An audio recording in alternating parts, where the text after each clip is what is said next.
Bolsonaro deixou o país perplexo ao condenar o isolamento social. Única medida que, a esta altura, pode reduzir, em parte, os riscos que os brasileiros estão correndo diante do novo coronavírus. Nós vamos agora mostrar os principais trechos desse pronunciamento e confrontá-los com a realidade e com o que vem afirmando autoridades, inclusive do próprio governo Bolsonaro. Começando pelo trecho em que o presidente se refere à volta dos brasileiros que estavam em Wuhan, na China, origem da pandemia. Desde quando resgatamos nossos irmãos em Wuhan, na China, numa operação coordenada pelos Ministérios da Defesa e Relações Exteriores, surgiu para nós o sinal amarelo. Importante lembrar que essa operação, que de fato foi um sucesso, tinha sido descartada pelo presidente Bolsonaro num primeiro momento. No fim de janeiro, ele chegou a dizer que não traria brasileiros da China e explicou por quê. O grande problema que nós temos pela frente: nós não temos uma lei de quarentena. Ao trazer brasileiros para cá, é a nossa ideia, obviamente, colocar no local para quarentena, mas qualquer ação judicial tira de lá. Se lá temos algumas dezenas de vidas, aqui nós temos 210 milhões de brasileiros. Então, são coisas que têm que ser pensadas, conversado antecipadamente com o chefe do Poder Judiciário, tá? Conversado com o Parlamento também.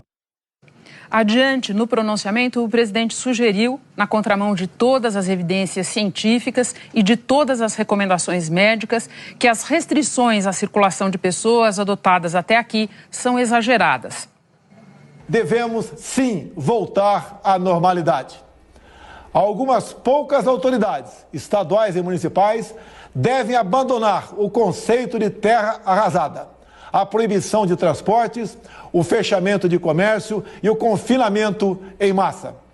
Neste ponto, convém lembrar que a importância capital de reduzir a circulação de pessoas vem sendo destacada diariamente pelo próprio Ministério da Saúde. Claramente, em final de abril, nosso sistema entra em colapso. O que é um colapso? Às vezes as pessoas confundem colapso com sistemas caóticos, sistemas críticos, aonde você vê aquelas cenas, pessoas nas macas. O colapso é quando você pode ter o dinheiro, você pode ter o plano de saúde, você pode ter a ordem judicial, mas simplesmente não há o sistema para você entrar.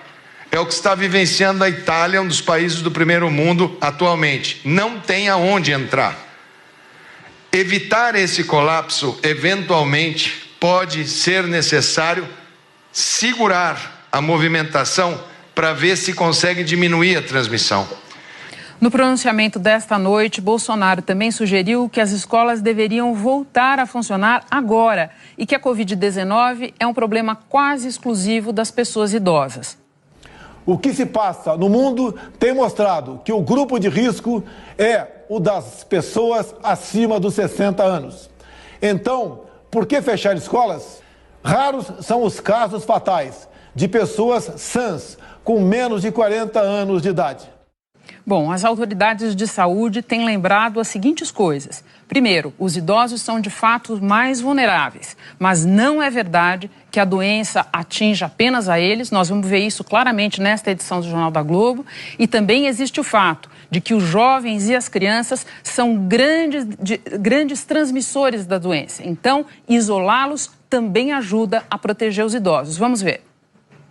A média de idade é 42 anos, a gente está com 50% abaixo de 40 anos, o que justifica parte da fala do ministro, que a gente tem um perfil de pacientes ainda muito jovens que estão sendo diagnosticados com essa nova doença. O caminho que nós temos é um caminho longo, volto a repetir, nós teremos aí em torno de 20 semanas a partir do surto epidêmico, que serão extremamente duras para as famílias, para as pessoas.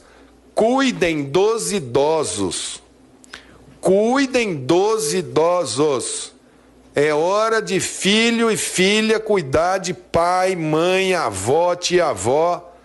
É preciso ter muito claro que ligar o telefone para perguntar como é que está, mas não levar sistematicamente.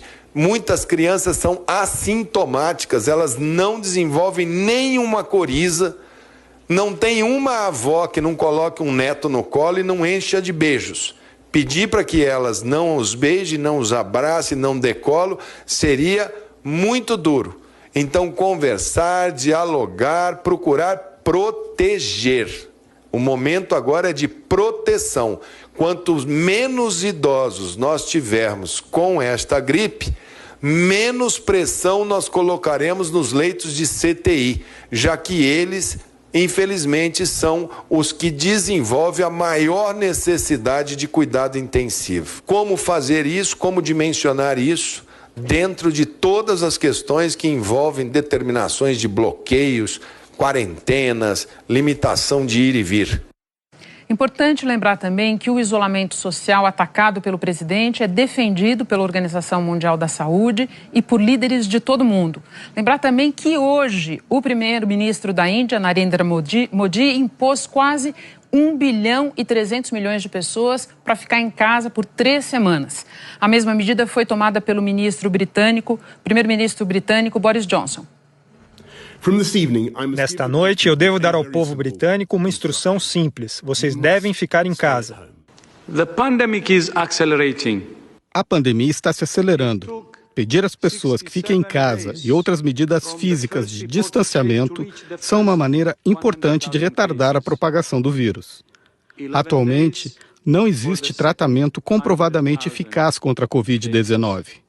É ótimo ver o nível de energia agora sendo direcionado para pesquisa e desenvolvimento contra o vírus. Mas o uso de medicamentos não testados, sem as evidências certas, pode gerar falsas esperanças e até causar mais mal do que bem. More harm than good. De volta ao pronunciamento do presidente, ele também fez críticas à imprensa. Grande parte dos meios de comunicação foram na contramão. Espalharam exatamente a sensação de pavor, tendo como carro-chefe o anúncio do grande número de vítimas na Itália. Um país com grande número de idosos e com um clima totalmente diferente do nosso. O cenário perfeito, potencializado pela mídia, para que uma verdadeira histeria se espalhasse pelo nosso país. E também aqui o presidente está na contramão de autoridades, inclusive do próprio governo dele. No fim de semana, o secretário executivo do Ministério da Saúde reiterou que a imprensa está toda voltada para a cobertura desse assunto, disponibilizando informação de qualidade minuto a minuto. Vamos cumprir com aquelas recomendações que estão sendo dadas pelas secretarias, pelos hospitais, pelos municípios, pelos órgãos de imprensa. Toda a comunicação do país está direcionada para esse tema. 100% da programação da televisão, do rádio, está direcionada para esse tema. Todas as informações estão sendo disponibilizadas minuto a minuto. A nossa responsabilidade é muito grande.